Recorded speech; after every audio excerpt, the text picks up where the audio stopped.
ஓம் ஹ்ரீம் பைரவி க்ளௌம் ஹ்ரீம் ஸ்வாஹா. வணக்கம். இன்னைக்கு ராசி பலத்துக்கு போறதுக்கு முன்னாடி நான் சில விஷயங்கள் சொல்லணும். எப்படின்னா பாருங்க, நிறைய பேரோட பர்த் டீட்டெயில்ஸ் சரியா இருக்காது. டேட் ஆஃப் பர்த் மிஸ்டேக் இருக்கும், டைம் மிஸ்டேக்கா இருக்கும். அவர் பிறந்த டைம் டேட்டே தெரியாது நிறைய பேருக்கு. ஸோ அப்படி இருக்கும்போது நீங்க ராசி பலத்தை எப்படி பார்ப்பீங்க? ஸோ இது பாருங்க, இன்னொரு விஷயம் என்னன்னா, அப்படி நம்ம ப்ரெடிக்ஷன்ஸ் கொடுக்கும்போது தப்பாகுது. அதனால நான் என்னன்னா, நாடி ஜோதிடம் படி, வெஸ்டர்ன் பாமிஸ்ட்ரி, இந்தியன் பாமிஸ்ட்ரி படி கை ரேகை வச்சு ஜாதகத்துக்கு மேட்ச் பண்றேன். ஸோ அப்போ நம்ம கை ரேகை போய் சொல்லாது. கையில் ரேகைகள் கையில ராசிகளும் இருக்கு, நட்சத்திரங்கள் இருக்கு. ஸோ அதுக்கு இதுக்கு மேட்ச் பண்ணி ஒரு சரியான ப்ரெடிக்ஷன் கொடுக்க முடியும். எப்படின்னா, வேலை எப்போ கிடைக்கும், திருமணம் எப்போ நடக்கும், இந்த எல்லா விஷயத்துக்குமே பதில் நாம பாமிஸ்ட்ரி, அதுக்கப்புறம் ஜாதகத்தை மேட்ச் பண்ணி சொல்ல முடியும். இது நாடி ஜோதிடத்திலும் கூட நிறைய விஷயங்கள் இருக்கு. நாடி ஜோதிடம் படி இப்போ குரு கிரகத்தோட டிரான்ஸ்லேட் இருக்கு. அது எல்லா ராசிகளுக்கும் எல்லாருக்கும் நல்லது நடக்குமா? அப்படி இல்லை.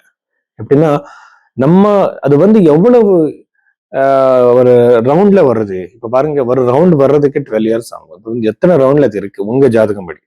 இப்ப உங்களுக்கு 24th இயர்னா அது 2வது ரவுண்ட் தாண்டி 3வது ரவுண்டுக்கு போயிட்டு இருக்கும்.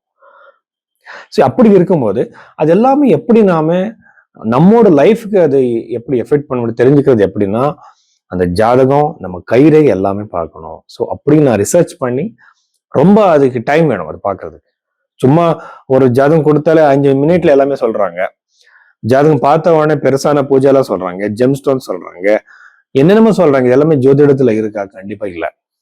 புருஹத் பராசர ஓர சாஸ்திரத்துல வெறும் தானம் பத்தி, மந்திர ஜபம் பத்தி தான் இருக்கு. அவ்வளவு காஸ்ட்லியான ரெமெடிஸ் ஒன்றும் இல்லை. அப்படி இருக்கும்போது உண்மையான ஜோதிடத்தை நம்ம பார்க்கறதுக்காக இந்த மாதிரி தான் பார்க்கணும். ஸோ அதுக்கு நீங்க என்னோட கன்சல்டேஷன் நீங்க எடுத்துக்கலாம். மீன ராசி 2026 ஜூன் மாதத்துல இந்த மீன ராசியில பிறந்தவருக்கு என்னென்ன பாசிட்டிவ் இருக்கு, நெகட்டிவ் இருக்குன்னு நம்ம பார்த்தா, ஃபர்ஸ்ட் குருவோட டிரான்சிட் கர்நாடக ராசியில நடக்குது. அது எப்படி இருக்கும் இவருக்கு மீன ராசியில பிறந்தவருக்குன்னு பார்த்தா, பஞ்சம பாவத்துல குரு பகவான் உச்சஸ்தானத்துல இருக்கிறார். ஸோ இப்படி இருக்கும்போது குழந்தை யோகம், அதுக்கப்புறம் காதல் திருமண யோகம், அதுக்கப்புறம் ஸ்டடீஸ்ல எஜுகேஷன்ல ஒரு நல்ல ஸ்கோர், ஒரு முன்னேற்றம் கிடைக்கும். ஸ்டூடெண்ட்ஸுக்கு ரொம்ப நல்லது. காதல் திருமணத்துக்கு அக்செப்டன்ஸ் கிடைக்கிற சான்சஸ் இருக்கும். நிறைய பேருக்கு சார் நான் என்னென்னமோ ட்ரை பண்றேன் சார் மெடிக்கலா, ஆனாலும் கூட எனக்கு குழந்தை பிறக்கலன்னு கேட்பாங்க. ஆனா அப்படி இருக்கும்போது ஒரு யோகம் இருக்கு இவருக்கு. மீனராசில பிறந்தவருக்கு குழந்தை யோகம் இல்லைன்னா கண்டிப்பா இந்த டைம் பீரியட்ல யோகம் அதிகமாவே இருக்கு. குருவோட டைரக்ட் திருஷ்டி மீனராசி மேல் விழும்போது உங்களுக்கு இருக்கிற ஹெல்த் இஷ்யூஸ் கூட சரியாயிடும்.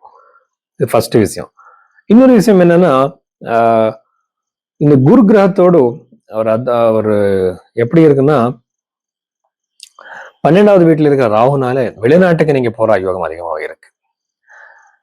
அதுக்கப்புறம் இன்வெஸ்ட்மெண்ட் பண்றதுக்கு ரொம்ப நல்ல டைம் இருக்கு. செவ்வாய் 2வது வீட்டுல இருக்கிறதுனால இன்வெஸ்ட்மெண்ட் பண்ணா கண்டிப்பா சக்சஸ் ஆவீங்க. ஆல்ரெடி நீங்க இன்வெஸ்ட்மெண்ட் பண்ணிருந்தா இப்ப உங்களுக்கு லாபம் கிடைக்கும். யார் யாருக்கு சொந்தமான பிசினஸ் பண்றதுக்கு, தொழில் பண்றதுக்கு ட்ரை பண்ணிட்டு இருக்கீங்களோ, சின்னதாக இருக்கலாம், பெருசா இருக்கலாம், ஒரே மாதிரி உங்களுக்கு லாபம் இருக்கும். தசமஸ்தானாதிபதி குரு பகவான் பஞ்சமஸ்தானத்தில் இருக்கிறதுனால யார் யார் ஜாபுக்கு ட்ரை பண்ணிட்டு இருக்கீங்க, எஸ்பெஷலி ஃபர்ஸ்ட் ஜாபுக்கு ட்ரை பண்றீங்களோ அவர் எல்லாருக்குமே சக்சஸ் இருக்கு. கேம்பஸ் செலெக்ஷன்ஸ் என்னென்ன இருக்கு இல்லையா, இந்த மாதிரி பாசிபிலிட்டிஸ் எல்லாமே இந்த ராசியில பிறந்தவருக்கு இருக்கு. 6வது வீட்டுல இருக்கிற கேதுனால நீங்க ஒர்க் பண்ற இடத்துல, உங்க வீட்டுல, நீங்க இருக்க பிசினஸ் பண்ற ஒரு பிளேஸ்ல எதிரிகள் ஆயிடுவாங்க உங்களுக்கு தெரியாம. அந்த எதிரிகள்னாலே நிறைய டென்ஷன்ஸ் நீங்க ஃபேஸ் பண்ணுவீங்க. இந்த மாதிரி பிரச்சனைகள் எல்லாமே மீன ராசியில பிறந்தவருக்கு இருக்கு. அதுக்கப்புறம் கரியர்ல மட்டும் கண்டிப்பா முன்னேற்றம், சக்சஸ், ஒரு நல்ல சேஞ்ச் கூட இருக்கலாம். சில பேருக்கு டிரான்ஸ்ஃபர் கூட கிடைக்கலாம்.